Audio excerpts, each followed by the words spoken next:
Attention Tribe.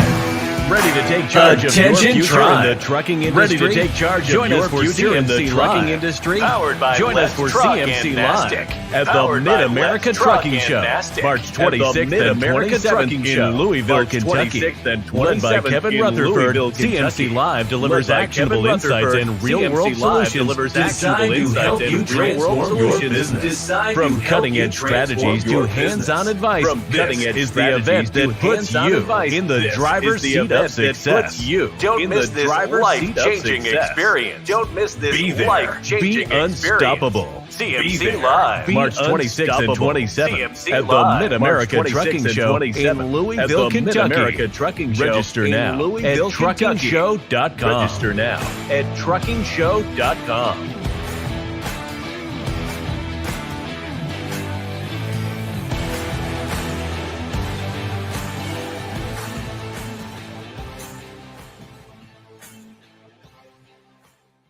Hey, Audio Road listener, what is your profit per mile?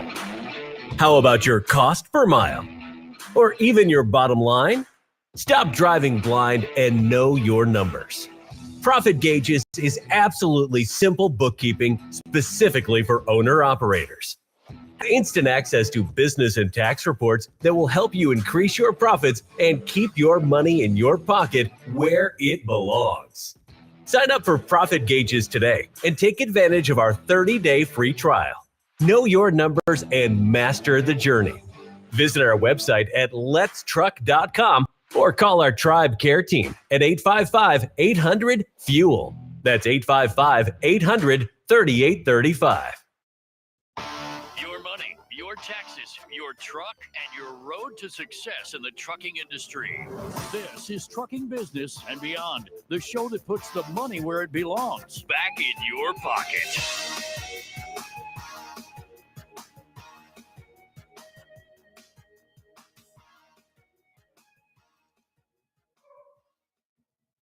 Good morning, you beautiful bunch of fuckers, and Merry Christmas. I'm not sure why I'm working today. I don't know why I decided to work one day this week. This is my last show of the year, so I am here. I have nothing planned. Brent thought we were off today, so he's not here with me. So jump in and join us. Might be very quiet today. We'll see. Phone lines are open, 855-950-3835. It is a free-for-all. We can talk about anything you want today. I have almost nothing, so hopefully the phones will start ringing here. Couple things, couple announcements I can make. I have a couple things maybe I could talk about. We'll see. We have some sales going on. Great time to order some nuts and nut butter from Old Dog Ranch or Burroughs.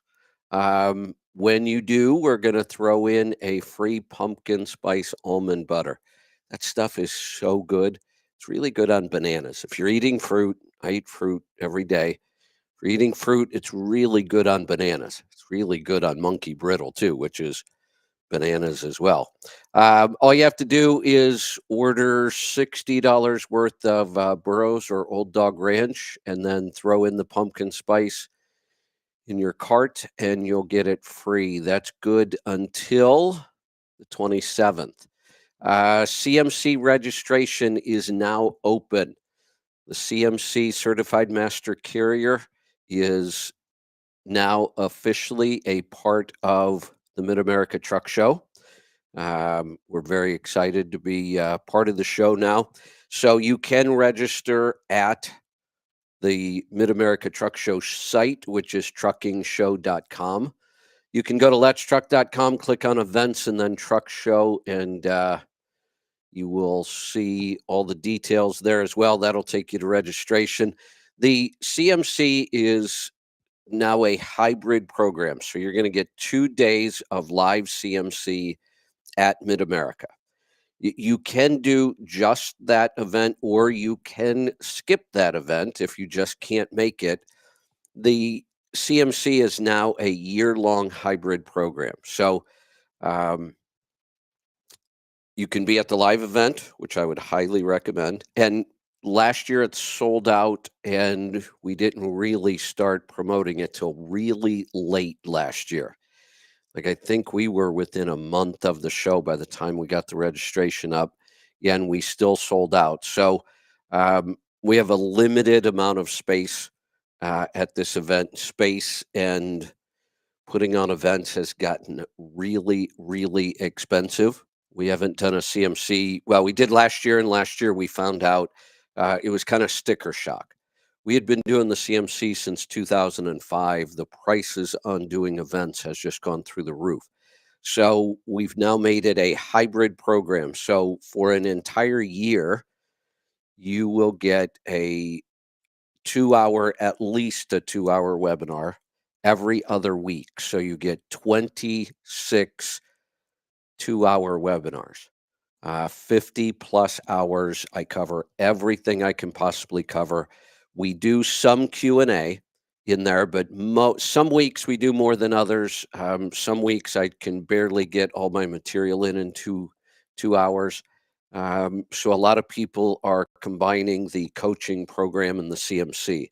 So they have the CMC time to listen and learn, and then they have the coaching program to get all their questions answered. I'll spend as much time as I want. So make 2025 your best year ever. Whether you're thinking about buying a truck and getting started, this program covers everything you could want to know about that process. Or you're looking to get your own authority. Maybe you've had a truck for a while, you want to get your own authority. We certainly cover all of that. And if you're looking to expand into a fleet, we do that as well. So get signed up. I would do it here pretty quickly. Like I said, you can go to letstruck.com or truckingshow.com. I've got some calls coming in. One other thing, today is my only day I'm working. I won't be back till the 2nd. Based on the weather, I'm probably going to do a lot of reading during that time and get caught up. Yesterday was one of those days. It was cold and raining all day. I built a fire in the fireplace and just decided to read for pure enjoyment. So I'm going to make a book recommendation, but I'll tell you, you're probably only going to really enjoy this book if you really love books and stories. You know, a lot of the reading I do is for learning purposes. But when I read, I love to read for just pure enjoyment. I've been doing it my whole life. This is a book about books and authors and old books and rare books, and it's called The Lost Bookstore. Really, a really good read if you just love a good story, and if you love books, it's just a bonus. Check that one out. Excellent writer. First, Evie somebody, I forget her name. She's Irish. This book, when I read the description of this book, I'm not sure why I decided to read it, but I did, and I thoroughly enjoy it. I guess I decided to read it because it had so many good reviews. And I really love the author's writing style. So it was one of those books that I just knocked out one day. I got it yesterday on my Kindle and finished it before the day was over. Just a really enjoyable read. All right, let's. Did I have anything else? I don't think I did. I'm doing a lot of thinking about 2025. I am excited for 2025, more excited for a new year to start than I've been in a long time. But I've said many times I'm cautiously optimistic. I think a lot of things could go really right in 2025. I think there's some good trends that I like that we're seeing. The big question is politics. Will this turn out the way we really expect it to? Could we have some sort of big world event that derails this? That's my kind of hesitation. But other than that, I think 2025 could be a great year. So we have all of our programs in place to help you make sure 2025 is a great year. So engage with us and stay tuned. We've got a lot coming up. All right, let's get to some phone calls. Let's go to Massachusetts. Todd, welcome. Hey, Kevin. How you doing, man? Good. You're Can you kind hear? of Your audio's not all that great. Okay, Can I we? got to. All right, I had to pick up my phone. I was trying to do it down below. Much better. So great, good. So I just a really quick primer or something. I don't know if you can recall too much about me, but I'm a paleo guy. I'm hardcore now for at least 3 years and maybe 4 years, and I really do everything pretty much right, and including cold showers. And I've been doing that even as the seasons changed. I noticed, believe it or not, that the shower water is colder because it comes from a tower nearby, and it's enough to turn my skin pink. Oh, And there you go. Good. yeah, yeah, it's a big. It was so noticeable. Anyway, part of the reason I mentioned that cold is because it's a stressor, and if you remember, I did end up going to see Dr. Wolfson about it. Well, I didn't see him. I didn't see. It was by the computer, and it wasn't him. Right. But about a year and a half ago for AFib, and last night I was just sitting in my chair, and it started again. And I know you're not a doctor, you don't give medical advice, but I'm really curious what you think. And my only suspicion is is because I am pretty clean living person.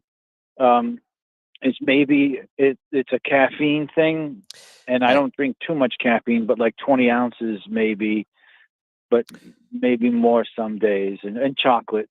So when you say the AFib came Mhm. back, is this just a symptom or a feeling that or are you measuring this with something like an Apple Watch or something that can measure AFib?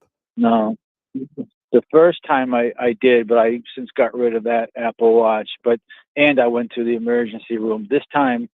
If it happens to you, there's like, I don't know how to describe it. There's a little bit of pain right in center mass, where they teach you to shoot, and Yeah. the heart was racing, and Just one thing I always but like to clarify when somebody goes through something like this. Any chance it's some sort of a panic attack? well, it is the holidays. I'm glad you asked it. You don't know how good a question that is. I'm glad you asked me. I wasn't necessarily going to get into it, but I'm sitting now. I called you about inward facing cameras. I was at Crazy Call a couple Right. of weeks Yeah. ago, and so it's been on my mind way more than, So part of the reason I got rid of my Apple Watch was because of the privacy thing. yeah. It's been on my Yeah. mind. I'm watching a thing about a very special kind of wool that I happen to own, and it was a gator. And as soon as I saw the gator, it made me think of work and the inward facing camera. And then because I got a gator ready to go Right. to not be on the camera, and then it started, and I Yeah. did have. It could be a combination of the caffeine and some panic attack kind of thoughts. It feels virtually identical. The symptoms are all the same. Most of the AFib is one of those weird things. It it just seems to show up over time with all of the other aspects of the standard American diet. You gain weight, you get metabolic syndrome, you have insulin resistance, then you start seeing your liver numbers go and your kidney numbers go. You've got some heart issues. It's all part of that lousy lifestyle and diet we've been eating for decades. And it just kind of develops. And then as people eat healthy, it just kind of disappears. That just seems to be the way this happens. And for somebody like you that has worked really hard at this, I would almost think this is an event, not a condition. Okay, I like that a lot. Yeah. So and right now I'm not in the mood to do the cold shower Yeah, thing, I but would. I do it absolutely religiously, and so just let it go Yeah, for. I might take a break from any. So the stress protocol that I put together primarily is designed to put you in extreme stress. Remember that this is Yeah. not a, sit back and chill and relax and meditate kind of program. You could do that. That's the kind of stuff you should be focusing on. The Wim Hof Yeah. breathing can be very relaxing, but it's also stressful at the moment you're doing it. So remember, this one is designed primarily to build your stress resilience. So we're triggering a pretty severe stress response. So if you're possibly having some sort of a panic attack or even too much caffeine, then you want to go the opposite way. You want to go the mindfulness route. You want to do some meditation, some deep breathing, you Okay. know, build a fire and chill for the day, that kind of stuff. Okay. All right. And that's what I'm going to do. I happen to have the week off too, so I can do whatever I Perfect. want and Perfect. Yeah, I would go lean from there. towards the less stressful activities and maybe take a break on the stress protocol itself. Okay. All right. Yeah, I'll do that. I want to throw in there. I don't think it's related to AFib, but I just because I want to talk about it. I added a Berkey filter into my water. It's Good. I just switched Yeah. over to it, and it is it made an enormous, really a 180 difference and I was already feeling good, and it made Oh, a big good. difference in and so I totally recommend it to So anyone, not do necessarily Berkey, but Are yeah, you on? Well, Berkey's yeah, a great filter, no doubt. I mean, Berkey has a great reputation amongst the natural health world. Um, they're really well built. They're quality. I had a question. What was it? Oh, all right. What is your source of water? Is it city water, well water? well, it's yeah, I call it city water. It's not an actual proper city, but I've been drinking gallons from spring water from Hannaford's for a few years, and once I compared the taste of that gallon to the taste of the Berkey, I spit the water out. It really was, it's a It, big difference. And you know, and this my cat. Go ahead. well, this whole spring water thing or bottled water, we have to be really careful of. Many sources of bottled water, it's just a municipal water Yeah. supply somewhere. It's just it might Yeah. be filtered, but it might have a bunch of other stuff in there we don't really want. Well water, depending on where you live, you have to be careful with well water too. I think people should either test their water and know what they're dealing with and filter it, or just filter it really well and don't worry about testing it because your source is your source. But there are things in water that could potentially trigger this. Yeah. It's and the plastic. It was that's all I could get. It was like a plastic case Right. when I was drinking out of the Hannaford after having tasted the Berkey water. I will say that I did spend the extra $100 and got an arsenic and was it an arsenic and I'm going to say arsenic and lead, That a could be fluoride. fluoride. So, Yeah. and I tested it. I tested it. I drank the water without those filters on there, just as a test, and there's an enormous difference in taste. So, if anyone's out there, I would get all of the filters that come with Yeah. it. And That's I want to tell you this that I put it on. I've been giving my cats, unfortunately, tap water for a long time, and and I just gave them the choice, the regular tap water or yeah. the Berkey, and the regular tap water is collecting dust, and so I only give them the Berkey. You know, The cats are smarter than it's we are. really something. I know. I know. Well, Yeah, this topic has really kind of been my focus for the last month or so, and probably will be for a little while. The idea that I've given up on the fact that we can avoid toxins. It's nearly impossible. I mean, I live in right. one of the cleanest parts of the country for a reason, and I live out away from the cities, and the homestead is even further out. The water's clean, the air's clean. There's just not a lot of human activity anywhere near, and we have huge trees. Trees are like great filters. The water's clean. But that's not, and even then, it's not clean like it was, 100 years ago. Not even close. Right.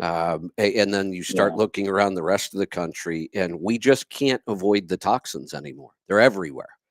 So now my Yeah. goal is, how do we at least minimize them? Like we have switched over all of our cleaning products, all of our personal care products. Everything is just as clean and non-toxic as it can possibly be. Um, but and I'm still working on a kind of a mild detox protocol. A couple different Yeah, fruit. detox pathways, and maybe do it once a quarter. I have a feeling like you experienced changing your water and feeling better. Something that simple. I have a feeling if we really work to kind of clean up the toxins around us and then detox once in a while, that we're going to see it. I think we're going to see better results all around. Yeah, no question. And speaking of water, a couple of calls ago, I called all gung ho about castor oil, right? And I still use it, and it it's amazing for the skin. Any like little red welts or weird shit you got on your face. I say that the castor oil took out up to 90% of it, and then when I switched to the water, it's a little. It looks like I got hit with a pellet in the head. Like 1,000 years, like 40 years ago or something. And Yeah. but the water took out that little bit of pinkness that was left. And so I don't know.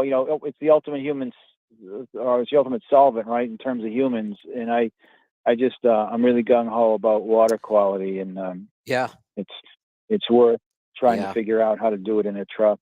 And so just carry Absolutely. their You know, gallons. speaking of that, I don't know if you've heard me mention it. I've mentioned it a couple times, and I've got it on my list. I'm curious about really researching it. Have you heard me talk about DMSO?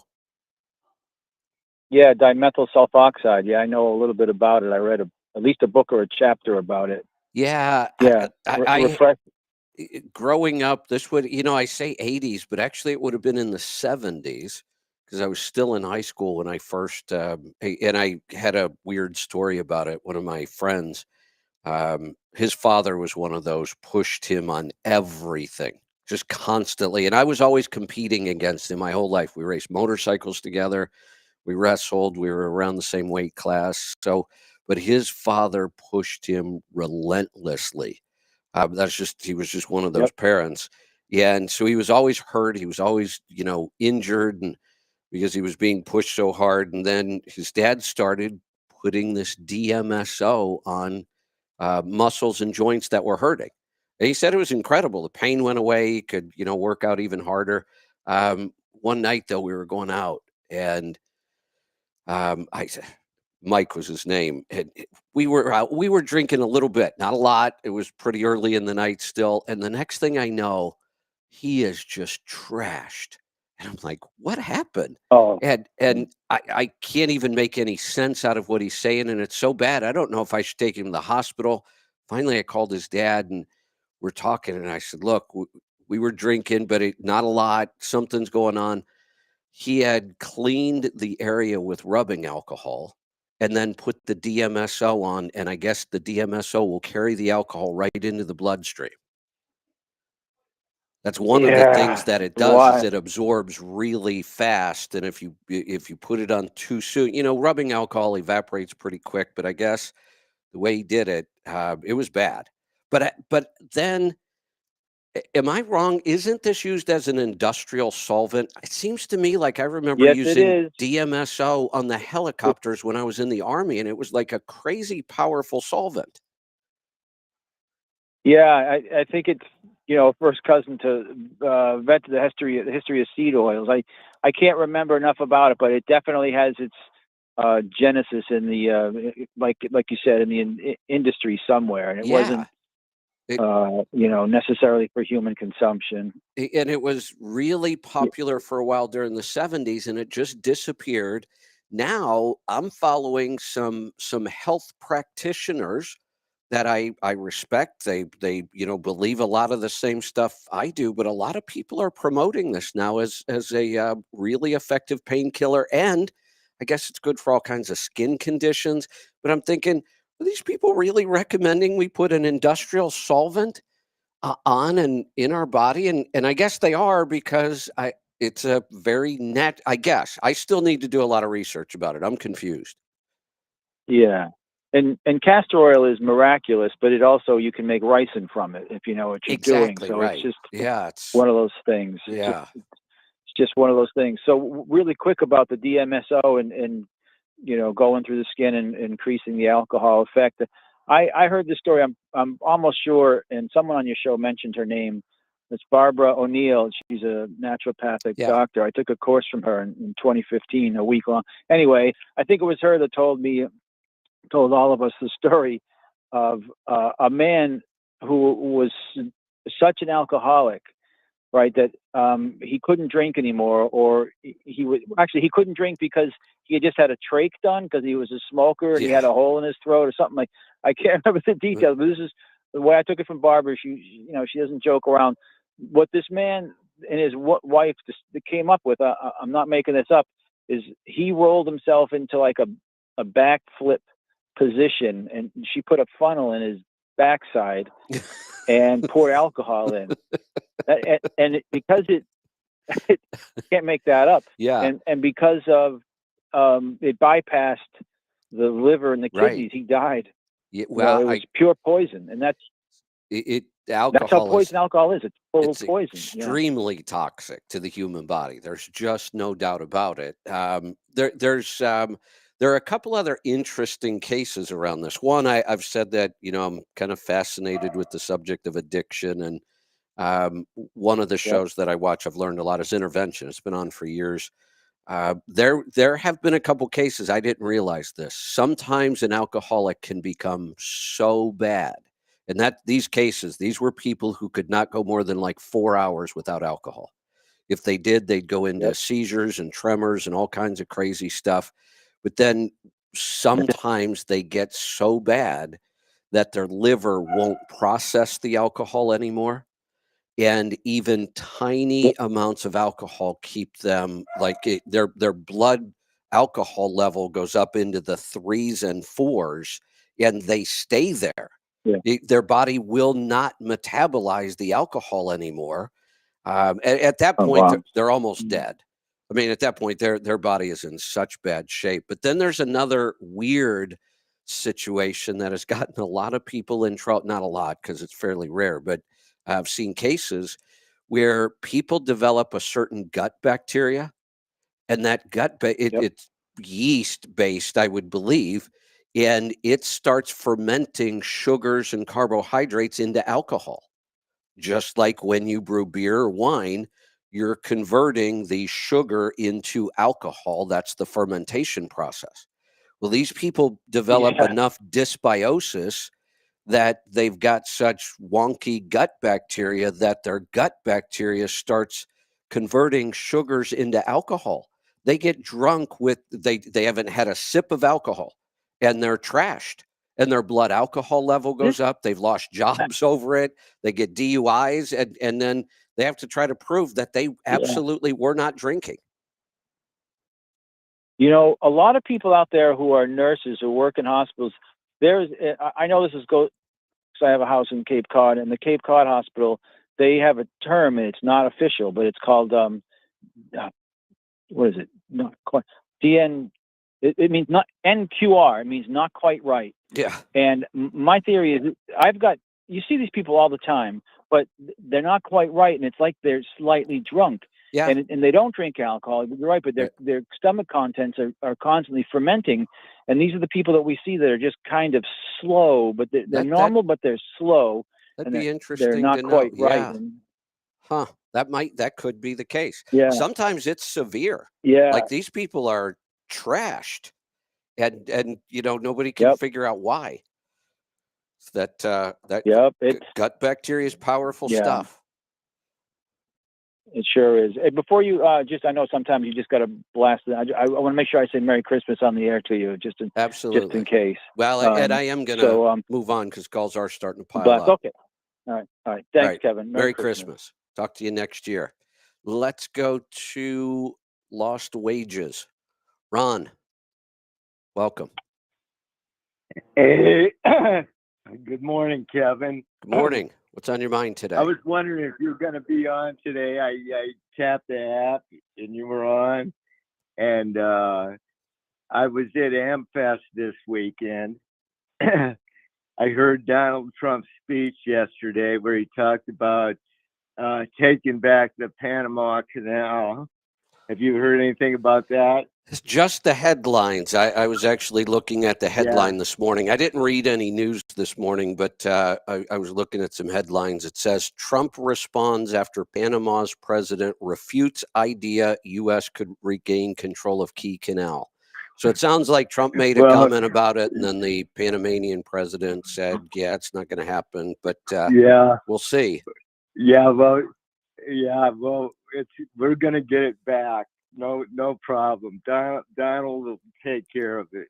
Hey, And speaking another of thing you talked about, what? Speaking Okay. of which, since you brought up Trump, did you see his? You talk about the art of the deal, a master negotiator. Did you see him with the CEO from? What's the name of that company? Something Soft. It's a big hedge fund. Um, no, I can't It remember doesn't. No. So Yeah. it was he was this really short older Asian guy, which made it kind of funny because he's standing next to Trump, and it looked like I would be standing next to him. He looks really short, and Trump's going after companies and hedge funds that will invest $1 billion into the U.S. economy. And He Keyshaw, no, I don't know what it. Anyway, this guy announces, this Asian guy says, yes, I'm so confident, now that President Trump has won, we're going to invest $1 billion. We're going to create a 100 million jobs, I think is the number. And he's happy and he's smiling. Trump reaches over, shakes his hand, looks at him and says, I want you to make it 200 billion in front of everybody in a huge press conference. And the guy you can see the shock on his face. He did not know this was coming, and he busts out laughing because he doesn't know what else to do. What are you going to say? Trump's holding your hand, shaking it in front of the cameras and all these people, and he just puts you on the spot. And then Trump even makes a comment like, I know you can afford it. Yeah, and the guy keeps laughing, and then finally he says, I'll try to make that happen. It was just hilarious to watch. 200 billion. That's why I say we're getting the Panama Canal Yeah, back. exactly. And He's not playing also games this talked time. Right, and he talked about McKinley because McKinley was assassinated, and he said that, and McKinley was the one that got the Panama Canal going, and he said he's going to change the name of they canceled Mount McKinley years ago, and he said he's going to change that back to Mount McKinley. And then he talked about all kinds of good things that are going to happen in the future because the rest of the world believes in Trump. I'm telling you, they do. There definitely seems to be a movement. It seemed like for a while a lot of foreign nations were just running amok. They were kind of doing whatever they felt like doing, invading other countries, threatening other. I mean, it's been a mess for the last 4 years in the world stage, and all of a sudden, it's like they're all getting back in line. Because they know that he's going to make everything better for everybody. He's not going to. I'm pretty sure we could confidently make the statement, even though Trump is not president yet, and he's only been president-elect for a short period of time for the most part, and yet I would say much, much more positive stuff has happened in the last 4 months than has happened in the last 4 years. And you're right, and you're absolutely right. And he's not the president yet. About some other stuff. Yeah. I know everybody's happy about it. The first thing I got to tell you about is an artist named Seth Witz. He was at the second Butler rally when Elon Musk showed up there in Pittsburgh Power, up there by Pittsburgh Power, right? And SethWitz.com. Go look at it. He had an acrylic painting that he did that he was going to give to Donald. He was going to give it to Donald, after he arranged. Anyway, Seth Witz. It's great print. He's a great guy. He had another print that was of Elon Musk that he did since the rally. And another guy I talked to there that your audience probably knows is Mike Church. Yeah. Yeah. I don't know. You know who Mike Church is? Yeah. Mike. Yeah. He was on XM. Does he broadcast out of has a show. Cincinnati? What's that? Is he out of Cincinnati? No, I think I'm confusing him with somebody else. Louisiana. Okay, yeah, there was another host out of Cincinnati Louisiana. that. Hey, one other thing since we touched on politics, and then I move on to the next call. Have you seen Fetterman lately? Yeah, hey, he's got some sense. Hey, maybe that's the Trump effect. Something happened. I mean, Fetterman got the Trump effect. I don't know. Yeah, I know. If it's still the real Fetterman. Did they move in an imposter? I mean, the guy was a far left lunatic when he was running. Then he had a stroke, and you couldn't really comprehend much of what he was doing for a long time. Now, there doesn't seem to be any sign of the stroke left. He speaks clearly, and he's become basically either a classic liberal, which now in today's world, classic liberals are part of the Republican Party. He's been going around saying, look, if you root against President Trump, you're rooting against the country. We all need to get behind him. I mean, that's the last thing I expected from him, but congratulations. But maybe he's off all his prescription drugs and got on a carnivore. I think so. Keto diet. I think so. He looks healthier. Yeah, everything looks better. All right, Ron, got to move along. I think we're going to get to some calls today. I don't know if today's going to be short or long. We'll see. We're going to head off to Minnesota. Matt, are you home for Christmas? Well, I will be tonight. Okay. I got a load. I just backed in right now to load to take down to the cities and deliver tonight yet, and then go home. So. Oh, got it. All right. Well,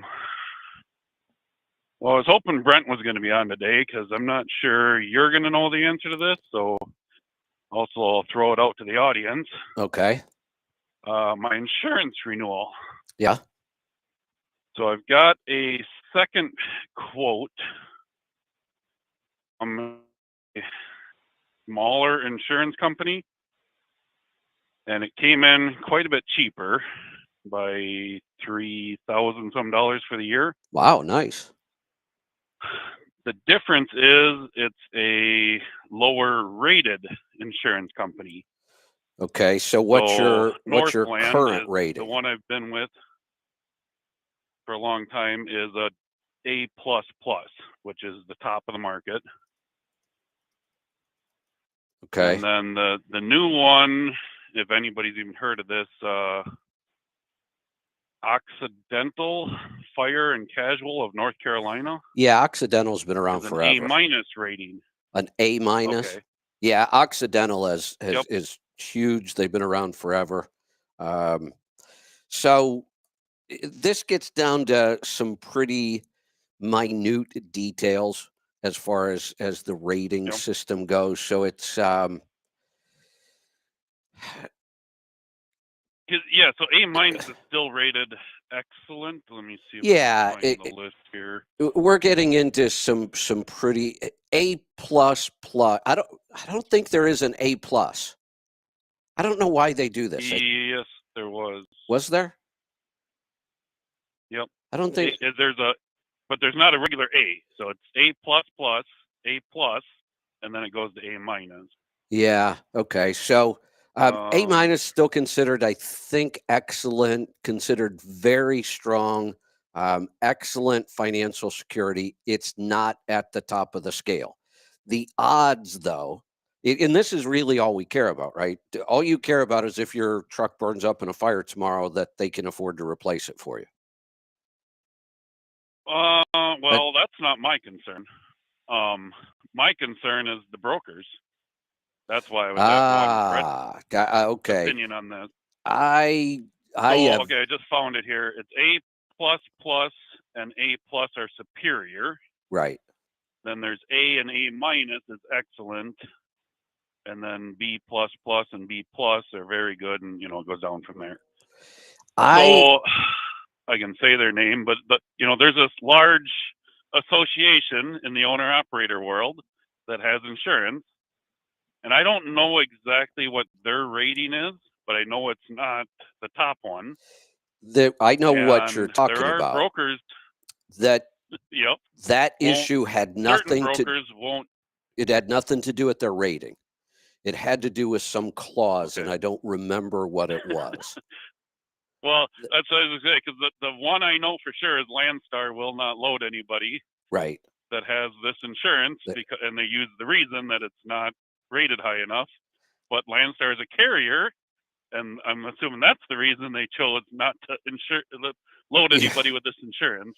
I thought I remembered this as there was some specific clause in it's OIDA's policy OIDA. that that people were unhappy with, or it was kind of a clause they didn't like in there. I don't remember the details, but I didn't think it was about the rating. Did you happen to look to see what their rating is today? I mean, this changes all the time too.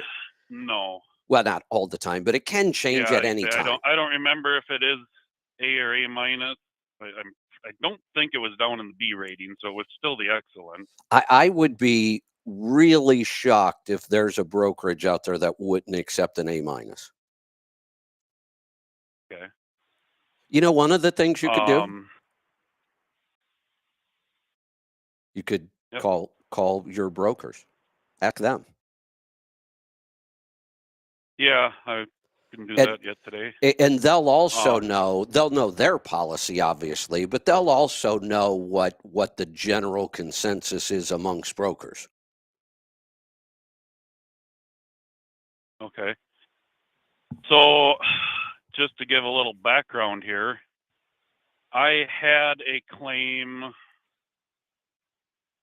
and it would have been 2020. So I remember wearing a mask when the cop was there to make the police report. So must have been 2020, because right. I didn't wear a mask very often. Yeah.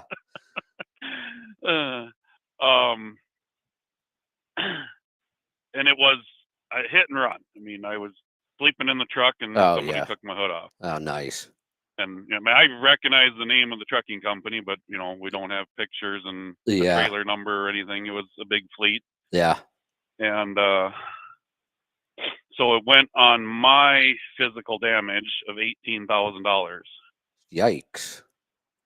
So I'm guessing the reason this new insurance company came in cheaper, because I haven't even had a second quote that was worth talking about in the last 3 years. I've been with Northland for probably 15 plus years. Okay. Not even longer. So I'm guessing that fell off the payout record, but Northland, obviously, because they paid it, that's maybe why they haven't dropped their rate on my physical damage. Because that's the biggest difference in all of my liability, cargo insurance, everything. It's physical damage is where Northland's coming in more expensive. Got it. Well, it's not really off topic, but at some point here soon, I may have a kind of a partnership with, not necessarily with an insurance company, but with an association that uses an insurance company, a little association I had never even really heard of. But the guy running it, I've known for a long time. He used to run the Texas Trucking Association. I haven't heard from him in, when I had the partnership that failed. That was how I met this guy. One of my partners was really good friends with him, so we spent a lot of time together way back then. So I'm thinking this was like '05. And I've probably run into him once or twice at events and, said, "Hi, how you doing?" And out of the blue, he calls me, and right now, he's looking for flights to come up here. He's going to come up and hang out, and we're working on a project. But I've never really. I've had a couple contacts with insurance companies here and there. Um, we'll see how this goes. It's an education thing they're looking at. Yep. So just on that lines, you in talks? Is it Travis with the tax firm? Having him on again here before tax season? Yeah, that's probably a good idea. The other I thing thought those were really good shows. yeah, they are good shows, and um, this is one of those areas that I have not kept up on the way I used to. Tax kind of stuff. I used to know tax stuff in and out because I was working with it a lot more.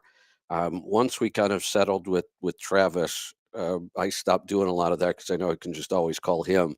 It's probably a good time to do a refresher. Take a look at what's happening with all the original Trump changes and tax cuts, because a lot of those expired or will expire, and Yep. I'm assuming that will be a part of their agenda early on, is to kind of lock those in while they have a chance. Yep. And there is a correction I need to make on that. I made a statement on the air several months ago about the QBI, qualified business income, the pass through, Yeah. that it expired this year. It expires next year. So See, we still get that deduction yeah, for that's 2024. But that's kind of the stuff. I mean, we haven't talked about it a lot. There's some confusing stuff out there, so that's a good idea. I happen to love my team, by the way. Somebody in our organization that you're very, very familiar with is already on this to get that show set up. it's good. All you have to do is mention things around here and they get done. I love that. Yep. So I do have a tax question for another guy, revolving insurance. He has a claim and he hit a deer. So same thing. This is a physical damage. Got it. What does he do with that as far as taxes are concerned?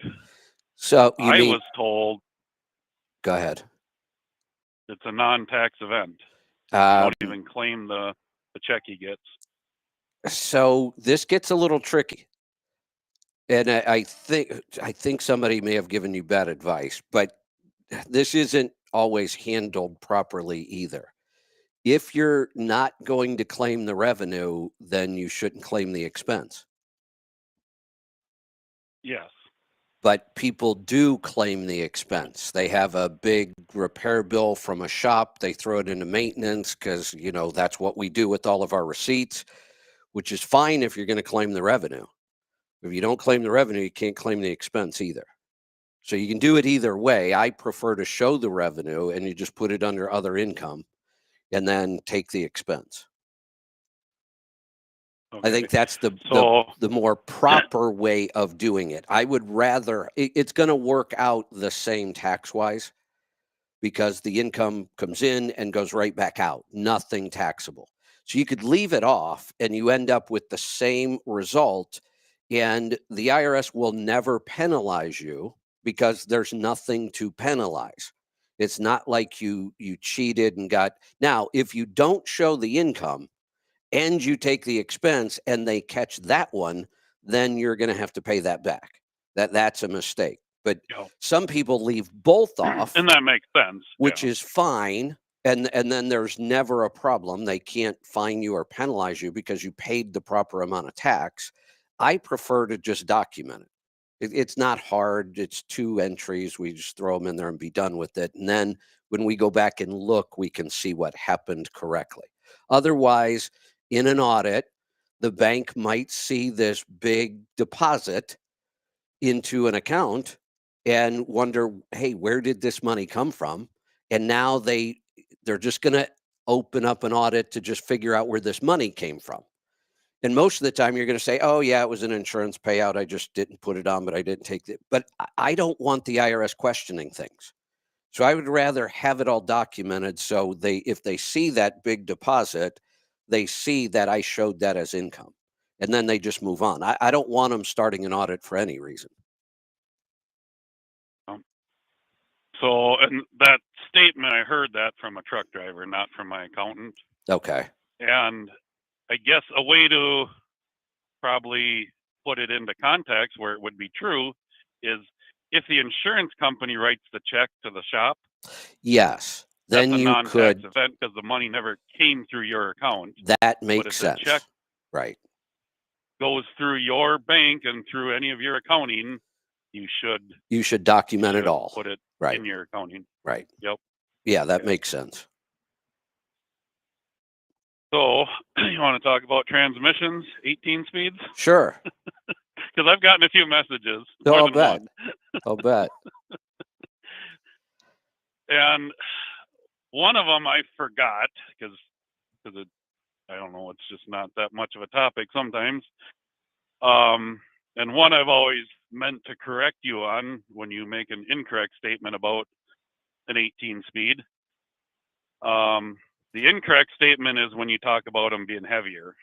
That's not true. There's no difference in weight between a 13 speed and 18 speed. Is that right? If you're comparing the same rating. Yeah, same torque rating, Well, actually, I'm looking here. same model line kind of. I So didn't realize that. Yeah, so the heaviest transmissions out there are 716 pounds in a 13 or an 18 speed. You can get a couple of them go a little lighter than that, but they're all, looks like 662 pounds to 716 is the range. Got it. Okay. So all pretty in close 18 anyway. speeds anyway. Yeah. Okay. And then there is a difference in gearing on the low end. No, I realize there's a speed- difference in gearing, and there's a difference in gearing. The you know, lower gear. Right. Even in the lower gears, there's a difference in gearing in lots of transmissions. There's all kinds of different gear steps on 13 speeds, and there's weird ratios on the bottom end. My point about the bottom end of an 18 is who splits it. Well, yeah, but the startability side. Oh, correct. So but for even guys with 264s and even lower, that, I remember the- many times when we had a startability issue trying to find those 18 speeds that everybody said had such a low gear, and I wasn't finding anything that low. I mean, there were some differences, but and then somebody said this was why 15 speeds were popular with heavy haul. They had a really low gear, but none of them are even close to what the 14 speed iShift has. well, and I don't understand where that statement comes from because I'm looking right now because I have it up in front of me. Okay, yeah, so there is a 15 speed. A couple of them had a first gear was 15.52, which is lower. So the lowest 18 is a 14.4. That's And the lowest 13s are 12.3. that all sounds about right. Yeah, because I can remember some of the running the calculations, and a lot of times, in my opinion, I was just going to stick with the 13. Those couple extra points didn't make enough difference for me. Yep. But you are correct when you say they're more expensive. 18 speeds are more expensive. Right. And that's the only upgrade. So yeah, in 13s it's 12.31. In overdrive transmissions, there is a direct drive that has a 14.71 for a low gear. Got it. Yeah, it's still, shocking how many transmission models are out there. Oh yeah. And these numbers are still pathetic compared to the new stuff in the auto shifts. Correct. I don't remember the Detroit off the top of my head. I want to say it's close to 20 something for first gear. Doesn't the Volvo go to like 24? But then, The I shift? The 14 speed I shift, I think the 13 speed is in the 20 something, Yeah. and then the the 14 speed goes all the way down to 32 or 34. Oh, is it that? So I mean, it's just and it's got crawling, yeah. 2 creeper gears, right, on the forward side. Yep. That's what that 14 speed adds, one more Right. much lower gear. Right. Which is And really just for that was one of the biggest reasons we couldn't aggressively downspeed an engine even if we wanted to. Once you got the only way to downspeed it was to go these crazy high ratios we're talking about now, 215s, that kind of thing. But then you had no startability. yeah. So, and just in case people are confused, I love these numbers because I love math. I wouldn't ever claim that I'm a mathematician or expert on any of this, but I love digging into it. I didn't do that well in high school, so Yeah. I'll never claim that I'm good at it. But hey, Matt, this ratio first gear is the revolutions in front of the transmission. So we're talking engine revolutions. Right. To get 1 revolution out the back, the drive shaft. Right. So that's what the really gear's doing. low I shift. Let's just say it was 32. I don't know the exact number. You need 32 revolutions of the engine to get the drive shaft to turn once. Right. Versus a 13 speed, it's only 12 revolutions. So basically almost 3 times difference. Yep. Yeah, that's a big difference. Yep. Yeah. Yeah, and the other this transmission is a bigger deal than what we talk about. Not only does it give us such a wide range of gearing, bottom end and top end. We have 2 creeper gears. I mean, we can go down into the 1 range, which Joel is playing around with some 190 something gears. I think 195s. I forget what the exact number is. He's playing around with those. Still have plenty of startability. And then now we're talking about transmissions with 3 highway gears. That's just unheard of until this transmission, and it gives us so much flexibility now. And the fact that it's not a dual counter shaft, it doesn't have a bunch of oil churn. It's just a very efficient transmission as well. Yeah, that's the thing is it starts getting really hard to compare efficiency when you can't see the efficiency of the internal workings of a transmission. You know what But was it's actually a lot. There's a big difference. What was interesting when we built the first signature truck and we were working with Western Truck Parts, they are a driveline shop, and have you ever seen a transmission dyno? Well, other than your video where you did it, no. So they have a transmission dyno. You take the transmission itself, it's out of the truck, and you put it on the dyno, and it turns it, and you can shift it, but you can also take the top case off and watch what's going on in there. That was pretty incredible. There's a lot going on in a 13 or 18 speed. Yep. And you can see when you watch that. Now, what I'd love to do is see one of these Volvo transmissions like that, with the case opened up and watching it, go through the gears. And because when you look at the 18 speed, there's a lot going on in there. There's a lot of gears, there's a lot of parts, Yep. there's a lot of oil, there's just a lot going on. And at one point in time, Mack had a triple counter shaft transmission. Did they really? Holy cow.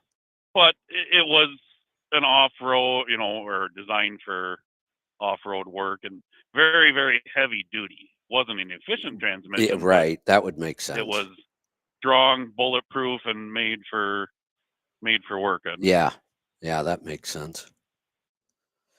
Hey, Matt, and I've driven Go ahead. I was just going to say, totally off the top. Oh, I was going to go to the phones. I had a ton of calls. I only have one now, so not that big of a deal. We scared them all away. I think so.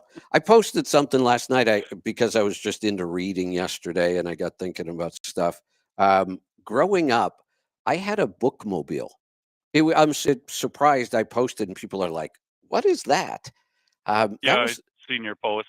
that was a regular thing for me. It was like, if I remember right, did it come around once a week? I don't remember the schedule, but it was pretty often. I spent a lot of time in the bookmobile. It was run by the local library, and they just had a straight truck, almost like a bread delivery truck was the one we had, and it was loaded with shelves and books. And they'd show up somewhere in town, and you'd show up, and you'd go check out a book, and take back the ones from the week before. And the bookmobile was a big deal for me. Yeah, I don't remember a bookmobile at all, but I mean, I remember hanging out at the city public library Yeah, we really as a kid. didn't. I don't know We really didn't have much of a how often local that. library, and I think that was the reason for the bookmobile. I mean, we had a small one, but we had a much better selection when the bookmobile showed up. And then Yeah, and I think public libraries are on a down oh, there's no doubt. trend. It's surprising most I mean, of them even there's no exist money in it. anymore. Right. Yeah, they don't see a whole lot of Yep. activity. The other thing I remember that I think this happened like once a month, was it Scholastic books? You'd get the catalog. Yep. And you'd go through it. Man, was I excited when the catalog showed up. It would take me like 4 hours because I had an allowance, how many books I was allowed to buy every month. And I had to go through and pick carefully and then wait for the books to show up. And um, that, like I said, this book that I just recommended, if you're not a real book lover, you're probably not going to find this one all that entertaining. But I thought the writing was just excellent. And it's a great story. Yeah. Yeah, I was never that much into it as a teenager. I think I read 3 required books through all of high school. Is that right? Yeah.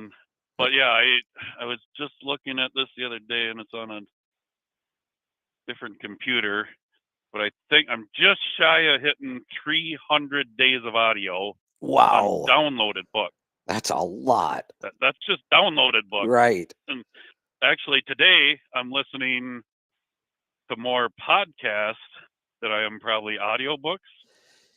Yeah, So I mean, that replaced any radio I used to listen to. I don't hardly listen to any actual music anymore. I listen to either podcasts or audiobooks. That's it.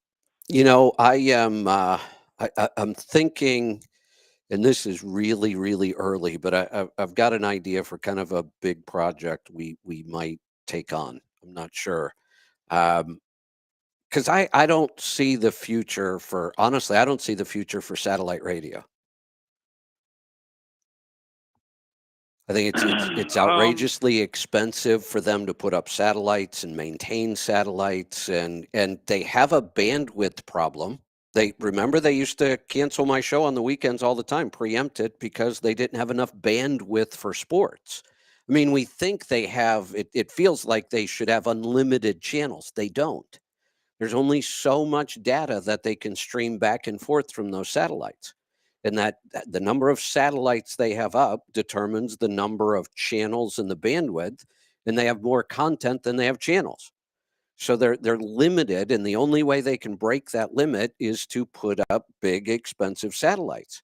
Well, what's the point? Because everybody else is just transmitting across the internet. I mean, I have, if I wanted to build a network, which we kind of already have, I have unlimited bandwidth. There's no limit to how many channels or shows I could create.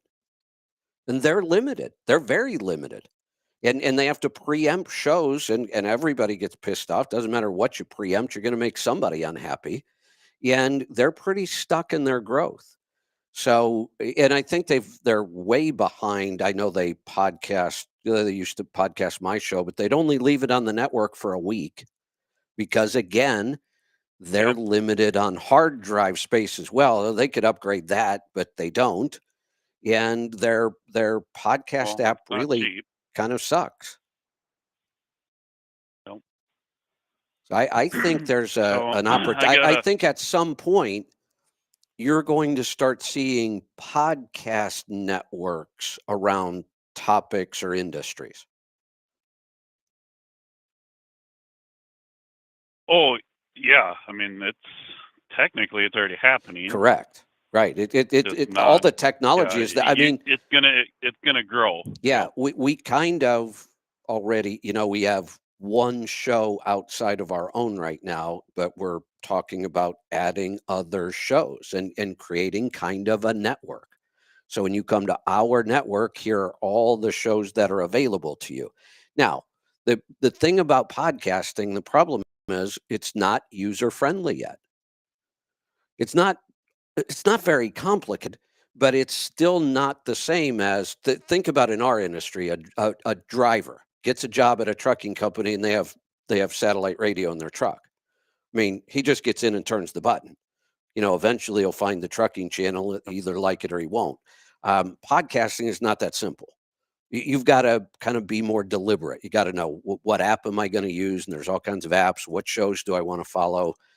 It's kind of the Wild West still, but I can't imagine that that's not the future.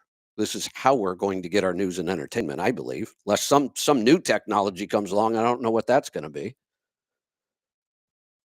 Yeah, and I know Spotify just did some big update, and I don't use Spotify very often, so I can't speak to Yeah, the user side of it very well. And I know they added a ton of features, and one of them I think is even almost like a social media style comment section on each individual podcast. yeah. Well, if I mean, think it about sounds like it's pretty big, yeah. yeah, and also think about this. Podcast, really, the originals were all audio. Most of them today are video. I mean, Yep. this is not just overtaking radio, it's also replacing TV. Yeah, well, Mike Rowe just started it on his podcast, but 3 other podcast. Well, no, Mike Rowe's been doing it a long time. One other one I listened to just started it, where they're streaming on video their podcast, Right. and that way they can hold up pictures to the camera, or Yeah. when it's an in studio guest, you get to see Or both people they're talking. But or almost every guest today. The only reason we're streaming video every day. The only reason our guests aren't on the video is simply because we have a lot more going on than most podcasts. Most podcasts, they're using one piece of software that does video. Like we use Restream for our video, but our audio is all our own. It goes out on our own app. It's our own broadcast platform. It's all of our own stuff. And we can't get it to play with the video programs. There's one little issue that we just can't fix. I've tried everything and I can't get it to work. But our app, our broadcast app, we've been working on video from the start. So we will, at some point, all of our transmission, video, audio, all of it will originate from our app and then go out to some of these other platforms. But at some point, we'll control all the audio and the video. We're just not there yet. But so I got a message here's a from Angie. possibility. Once you start doing that I did a Zoom call last week with Dwayne, the Volvo engineer. You were on it. I'm talking to you. You Yep. were on it. That's right. That could be a show. We could, at some point we Yes. could do that as a show. We would have all the visuals up. He had incredible calculators, right, that made this all make sense. At some point, we'll be able to broadcast that kind of a show or an event. Yep. So back to the original insurance. Angie got a message, I guess. They want me to repeat the question with the North Carolina insurance company. Okay, go ahead. And it was just the rating. So yeah, the A++ rating versus an A- rating. And if any brokers or anybody has any issue with that lower rating. Yeah, so you're not worried about the My coverage question. because of the lower rating. You're confident they'll cover anything that happens. And I agree with that. A- is still a really strong rating. You just want to know, are there brokers that might look at an A- and say, no, we're not going to take that? Yep. And I'm assuming same thing. If there is, it would only be on, the high security, high value load type stuff. Right. Like, if you're hauling money or, the credit cards and I'm not involved in any of that stuff. I pretty much, stick to reefer and food grade stuff. And Yeah, no high dollar, which right. I did up my cargo insurance this year just because, and nobody's requiring it, but mainly because, what's his name? TJ Yeah, talked about it, that it just shows you're a higher value carrier by having higher value cargo right, insurance. right. Yeah, So, and I assume that original 100,000, I don't doubt I have several loads that break that already. probably. Even Yeah. though the shipper broker doesn't require higher insurance, I got a feeling if something ever happens, it's going to be an issue. Well, we went So through. I'd rather have more cargo insurance. Yeah, we went through such rapid inflation, and it's really screwed up a Yep. lot of things like that. Coverages that used to work don't work anymore. And like I was saying, we hadn't done a CMC since 2018. And when we went to put one together last year, and I started looking at the numbers, I'm like, this doesn't even work. I can't charge people enough. I'm not going to sell any tickets if I have to charge them enough just to cover the cost. So it's virtually impossible to put on an event like this today without sponsors. Yep. Because the Well, and costs I've have just gone said through the before on roof. here, I have extra fuel tanks mounted on my trailer. Yeah. So you think about it in a rollover situation and a fuel spill. Oh, yeah. I mean, I've heard all kinds of crazy numbers, Right. but just in reality, that you look at it, what a crew has to come out and clean up a truck that's been laid over on the side of the road and leaking fuel, and Right. if they have to unload the trailer load of freight before they can upright it. Yeah. That's going to be a big bill. It's going to be a big bill. You're not kidding. Plus all the environmental regulations that happen. And yeah, Yep. it gets ugly. Yeah. So, knock on wood, I'll never have to experience that. But That's so for far, so sure. good. All right. Hey, Merry Christmas. And we'll probably talk to Merry you Christmas. early next year. Sounds good. All right. Take care. Let's go to Arizona this time. Tom, good morning. Good morning, Kevin. Merry Christmas. Merry Christmas. What's on your mind today? The bookmobile, don't remember it in our town, but we knew if the Wienermobile got within 20 miles. You know what I mean? Now, see, but we were, so. I made the comment on this post. I was probably the odd child because I got more excited about the bookmobile showing up than I did the ice cream truck. Yeah, no, that was, I remember the ice cream truck too. But I grew up about 30 miles east of Los Angeles. Oh, and well, so yeah. I think that really has something to do with our education. We were outside every day. You know what I mean? And then when we came in at night, especially in the summertime, when it was dark, it didn't get dark till 9:30 at night. You'd just be so exhausted you just crash until the next day. Yeah. So Yeah. I think that probably, if you look at people who read books as children, they probably, not a whole lot of them I mean, yeah, I'm sure, I'm sure the majority of them are from cold weather states in the wintertime when you really couldn't go out much, Well, Hey, I I would read year round, no doubt about it, but I would definitely read more in the wintertime, and I still do. I mean, that is still a really clear pattern for me because in the summertime, with the long days, I'd like to be outside as much as I possibly can, but I still, even after a long, long day outside, I'll get a half hour in. Usually a half hour, and that's in bed. I go to bed, read for a half hour, usually fall asleep. Winter time, there'll be much more of what I did yesterday. It was just rainy and oh cold. There yeah, was nothing I wanted to do in the house. And I thought, I am just going to read for pure enjoyment today. And I love, yeah. there's nothing better for me than when I can knock out a book in one shot. The story's better. Everything about the book is more, if it's a good book. If it's a bad book, there's nothing you can do to help it. If it's a good book, What was it's the it. book recommendation you just had?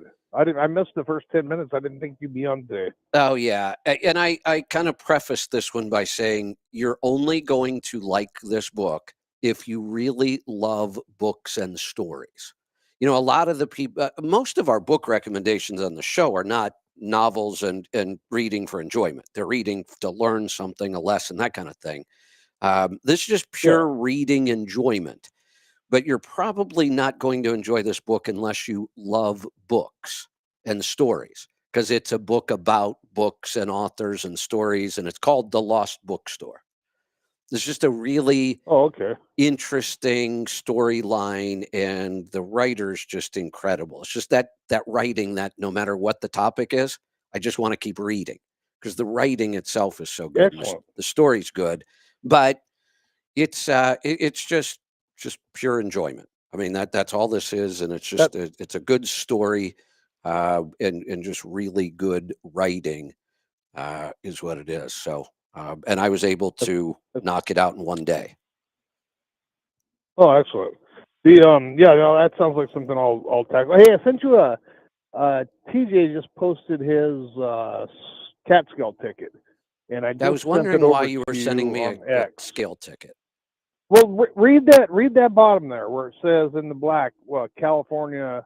This is Oh, not a California certified. What is that all about? What the hell is California? They will do every single thing they can to make life more difficult on they people. they do. Why does California think it's so damn special that they can have a bunch of different rules?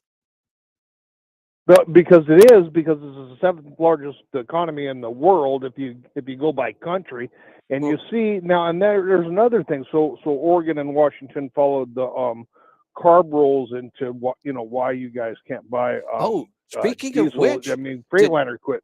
did you see what I posted? Freightliner is not going Uh, to, they're not sending internal combustion engines to trucks to any dealers in Oregon. Freightliner builds them in I, Portland.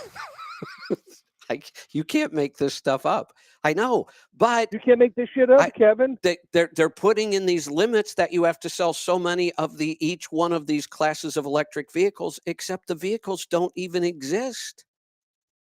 They should have just put in there they need all internal combustion motors need to run on pixie dust Well, they might as because it makes well. exactly the same as much sense. What do you do if you are a fleet based in Oregon or Washington, because Washington did it too, and you need to buy trucks?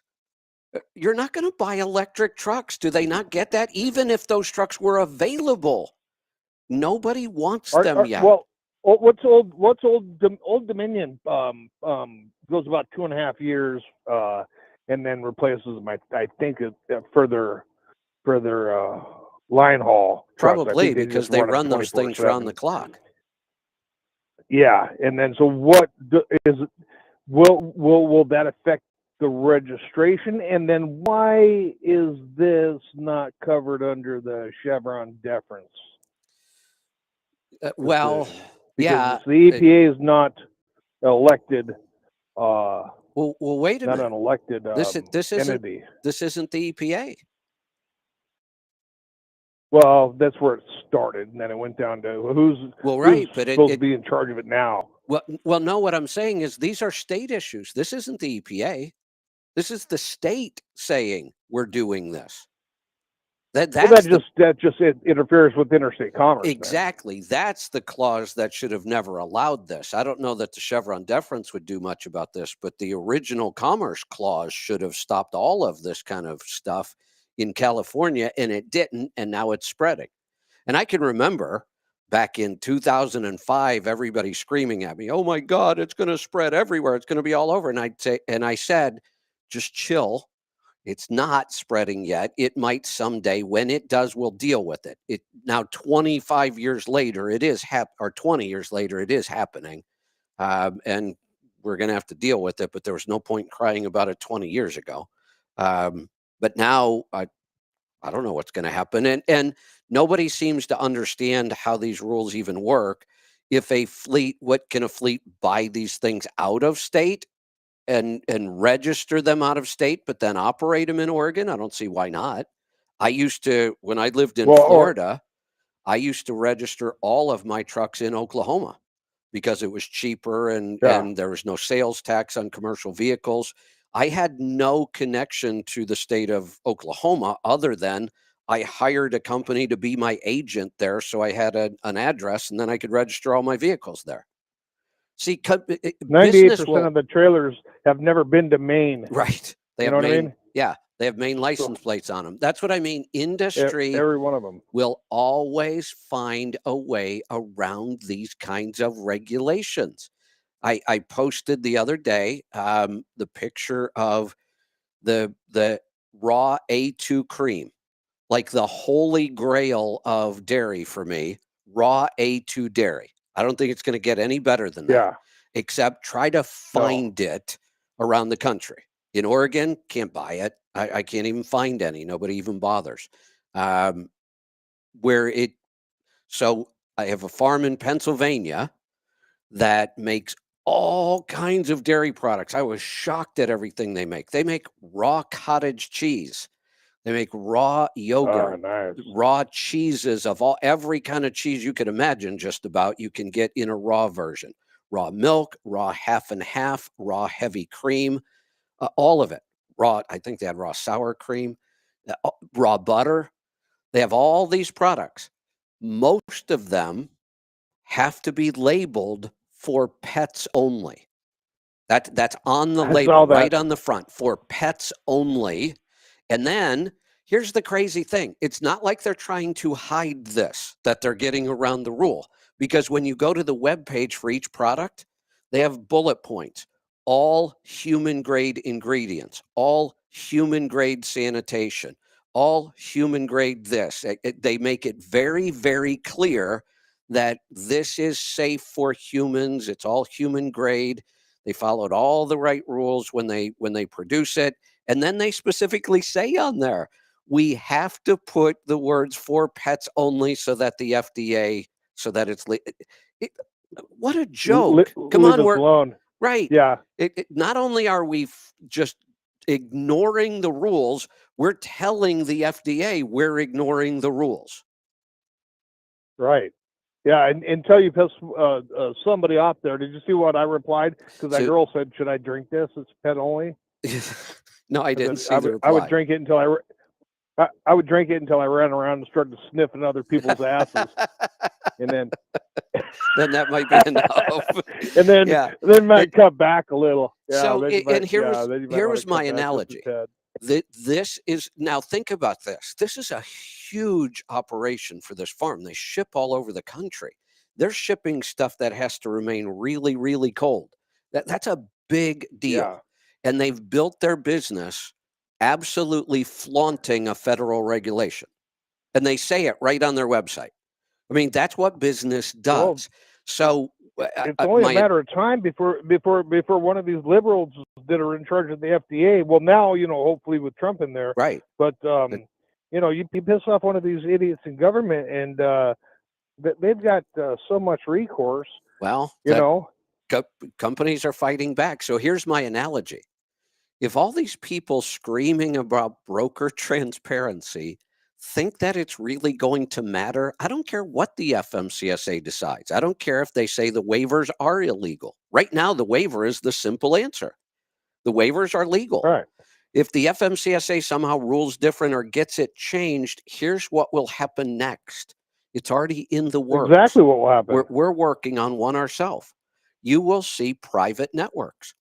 There will be private closed networks of small carriers. It'll small- be it's way simpler than that. You ask the broker to see the rate or the Right. rate, and then he shows you the rate. And then the next time you ask him to see the rate, he says, "Hey, you know what? As it turns out, I got somebody else for that load." No, And then he doesn't answer your call. right. But to avoid all that, and then to avoid the fact that if you keep doing that, you have to keep finding carriers. To avoid all that, people are already starting to build private networks. We're working on one. So it'll be a closed load Private board, network. a closed network, and nobody's going to complain. So the FMCSA won't even know what the hell's going on because we've all agreed nobody needs to see anything. We're just going to work together. And it's so easy to get around this no matter what the FMCSA decides. And you don't think that they're gonna somebody's gonna find a problem with that? Who's going to do it? Well, think about it. The only reason other carriers that aren't allowed to get into the network, or if they, how will you vet the people that get into that network? you don't have to let them in. First time they complain, you throw them out. Just chuck them out. Yeah. Then what? The FMCSA has no teeth. They can't Well, enforce then any of this stuff.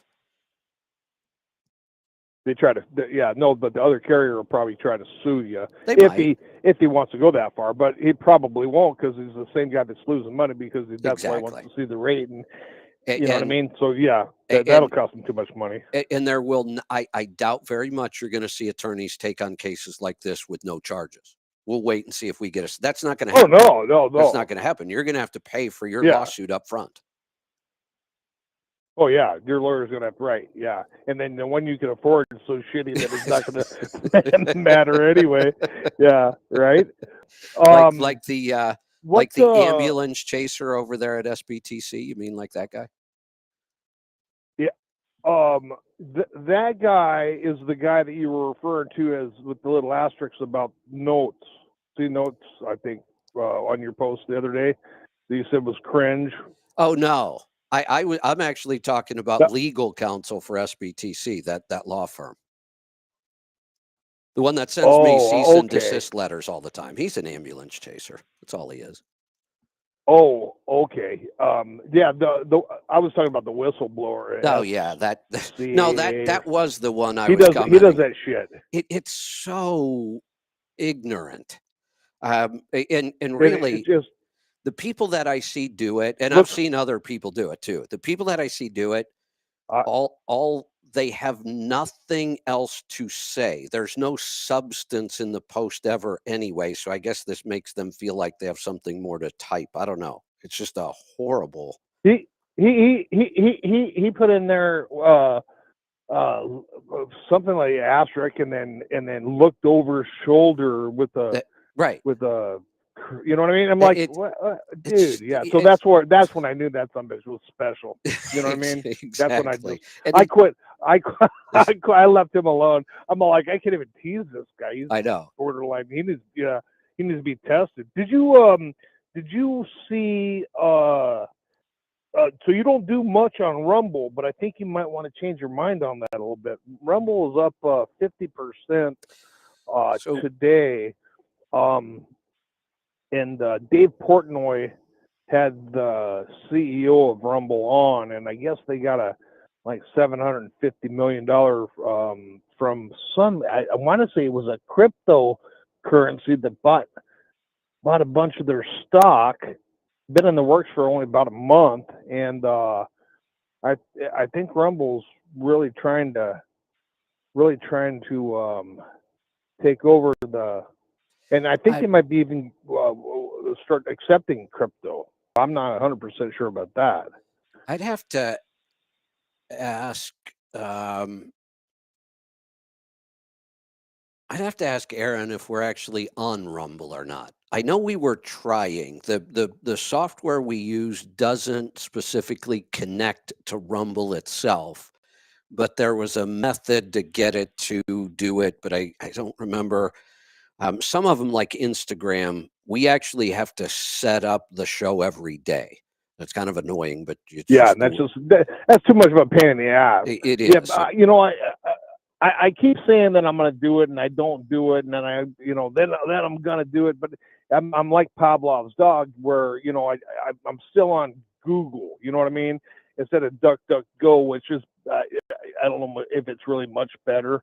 I've got the Google Maps for accidents hooked into the Garmin that isn't worth a shit, Yeah. and then I'm gonna do I'm gonna not use YouTube. I'm just gonna use Rumble, and I keep saying I'm gonna do that, but I only watch a couple things on Rumble. But I really think I should probably switch over and try to support them more in what they do, because they're like the doctor that was on the other day. He said he's got to go on to Rumble because he got kicked off of both YouTube and everything else. Right.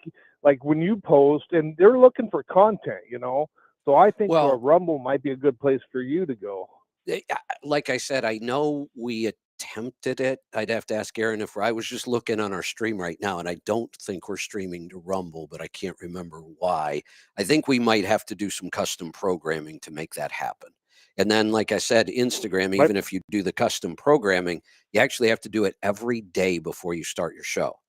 So I don't, and Aaron was doing it. I've never done it, so I don't know what and then YouTube was a problem. They just kept deleting us. I think we finally just given up on YouTube, which is a shame. Yeah.